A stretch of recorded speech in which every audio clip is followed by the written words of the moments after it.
झालेली आहे. काय झालेली आहे? हळद कशी झालेली आहे? गोडी झालेली आहे ना. आता एक चम्मच त्याच्यामध्ये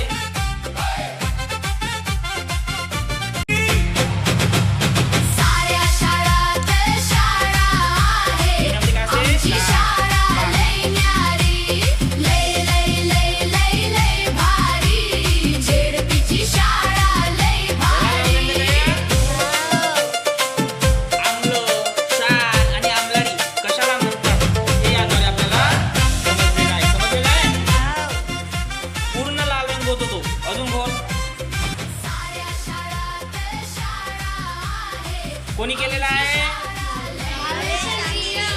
वर्ग 6 मधील विद्यार्थी. वर्ग 6 मधील स्वागत.